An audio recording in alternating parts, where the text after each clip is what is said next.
Jack montre à son père le petit appareil qu'il a inventé. Même sans pile dans la radio, le son continue. L'énergie vient du vent, les pales tournent, et ça produit de l'électricité. Son père le félicite brièvement, mais Jack continue. Il explique que, avec un générateur plus grand, il pourrait pomper de l'eau, irriguer les champs et survivre à la sécheresse. Il y a juste un problème. Il faudrait démonter sa seule bicyclette. Le père se tait. Il n'y croit pas une seconde. Pour lui, ce n'est qu'un jouet d'enfant. Furieux, il jette le générateur dehors et ordonne à Jack de retourner travailler au champ. Puis un jour, tout bascule. Une pluie violente, rare, s'abat sur la région. Le père tente de sauver quelques graines dans la boue, mais il les voit disparaître, emportés par les eaux. Quand la pluie s'arrête, le pire commence. Une sécheresse comme on n'en avait jamais vu. La terre se fend, complètement sèche, plus une goutte d'eau. Les cultures meurent les unes après les autres. Le père creuse plus profond, plein d'espoir. Peut-être qu'il reste de l'eau en dessous, mais à chaque coup de pelle, il n'y a que de la poussière. Sous la terre, il n'y a rien. Devant les dernières réserves de nourriture, le père réfléchit en silence. Pour économiser, la famille réduit le maïs en farine et le fait bouillir.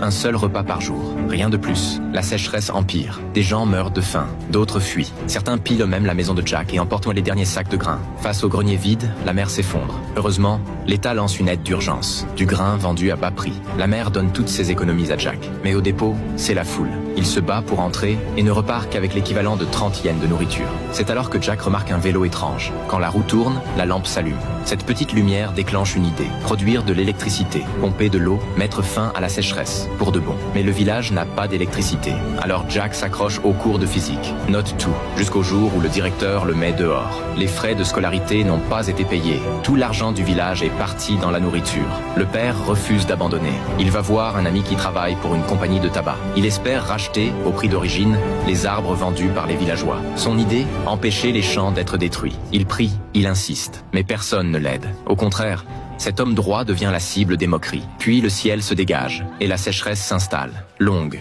implacable. Jack, lui, ne reste pas les bras croisés. Chaque jour, il fait des allers-retours à la décharge. Il fouille, il cherche, jusqu'à tomber sur quelques piles usées. L'idée jaillit, relier tous les pôles positifs ensemble, tous les négatifs aussi, créer une batterie plus puissante, la connecter à une pompe, et puiser l'eau sous terre pour arroser les champs. Mais un problème reste entier. Comment recharger ses piles? Alors Jack se glisse en cachette à l'école. Il cherche des réponses dans les livres. Après les cours, il va voir le prof de physique. Il lui demande comment une lampe de vélo peut produire de l'électricité. Le professeur répond sans détour. Parce qu'il y a une dynamo à courant continu. Jack veut en savoir plus. De quelle pièce est faite une dynamo? Cette fois, le prof ne sait pas. Il lui conseille la bibliothèque. Mais Jack a déjà été renvoyé de l'école. Coincé, il n'a plus qu'une solution. Il menace le professeur de révéler sa relation avec sa sœur.